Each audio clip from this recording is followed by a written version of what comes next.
Pasaden ikasturtean abiatu zuten hezkuntzako langileek beraien lanbaldintzen eta hezkuntza eraldatzearen aldeko borroka. Era berean, lanbaldintzako betu hezkuntza eraiki lelopean aurkeztu zuten aurtengo ikasturteko borroka udazkena, ELA, LAB eta Steilas sindikatuek, pasadan irailaren 6an. Azaroan, borrokara batu diren lau sektoreek borrokasteak antolatu dituzte, sukalde eta garbiketako langileen txanda gaur hasi delarik. Sektoreko azken hitzarmena 2009 urtekoa da. Ia 9 urte igaro dira orduz geroztik, eta hezkuntza sailak sistematikoki ez du bete soldatez, ratioez, prestakuntzaz, langileez, euskalduntzeaz, ia osasunaz edota erretiro partzialaz, sinatu zuen konpromisoa. Eta egun egoera oso larrian gaude bai sukaldeko baita garbiketako langileak. Sektorearen privatizazioa arriskua nabarmendu dute, izan ere, horrek lanbaldintzak kaskartzea eta zerbitzuaren kalitatearen murrizketa eragingo luke. Guk ikerketak egin ditugu eta datua ditugu eta badakigu privatizazioa askoz garestiago ateratzen dela. Gure ustetan ez dugu pentsatu nahi. Ze hori izango zen akatsa larri eta ikusi ze pasatzen den privatizazio guztietan gertatzen denean publikoetan, beti da kalterako, bai zerbitzuan, bai langileen eskubideen edo bai. Eskaera zehatzen zerrenda aurkeztu dute, Eusko Jaurlaritzari egotzi diotelarik egoera aldatzeko ardura. Adierazi dutenez, gobernuak ez du haien eskaerak betetzeko jarrerarik erakutsi orain arte, eta borondate falta salatu dute langileek. Hezkuntza sailak inola ere ez dio erantzuten egoera larri honi. Izan dugu negoziazio mahai bakarrean, gure oinarrizko aldarrikapenek ez dute erantzunik jaso.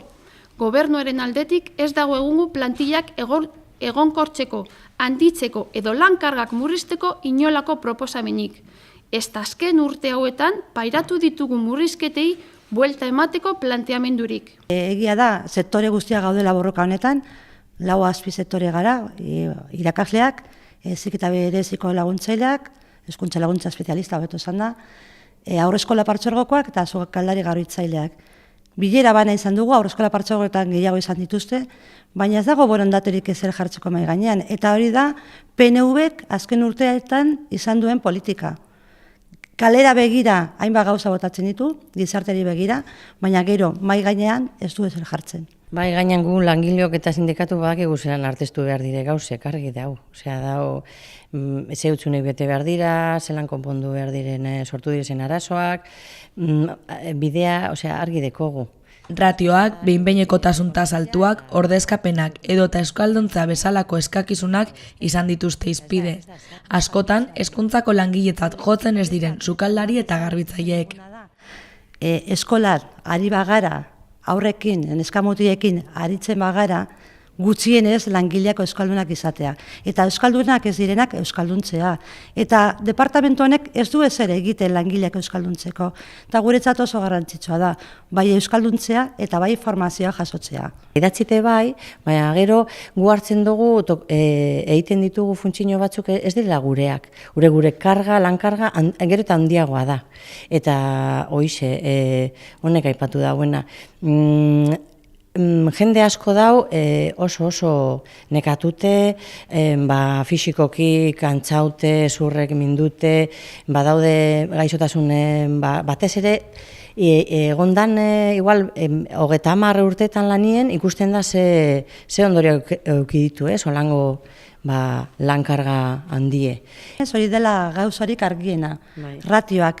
Egun jangeletan dauden ratioak dira oso zaharrak, Soniak esango dizue, zenbat dieta egiten ditugun egunero, dietak gaixotasuna gaitiko dietak, kulturalak, jangela batzuetan 100 piku dieta berez egiten dira eguneko. Pentsazue, horiek sukaldari berdinak egiten badabe, janari hori eta janari orokorra bai. Ratioak, ez da berdina metrajea, ez da berdina garbitzea, gela garbi bat, gela aulkiekin dagoen gela bat, edo tailerra dituen gela bat, edo ordenagailua dauden leku baten, hori guztia gure kalterako dator. Eskakizunekin batera, aste honetako deialdiak eta planteamendua aurkeztu dituzte. Bihar, sukaldarien aldarrikapenak eta sukaldeko tresnak zintzilikatuko dituzte ikastetxeetan. Asteazkenean aldiz, garbitzaileen aldarrikapenerako tartea izango da. Ostegunean, 900 langilek greba burutuko dute, hezkuntza ordezkaritzetan, gizakate, elkarretaratze eta kaseroladak eginez. Borroka asteari amaiera emateko, ostiralean elkarretaratzeak egingo dituzte ikastetxeetan. Aldarrikatzen dugu gu ere hezkuntzako langileak garela eta hezkuntzaren zati bat garela. Guk azken finean eskola barruan egiten dugun jarduna guztia hezkuntzara begira da.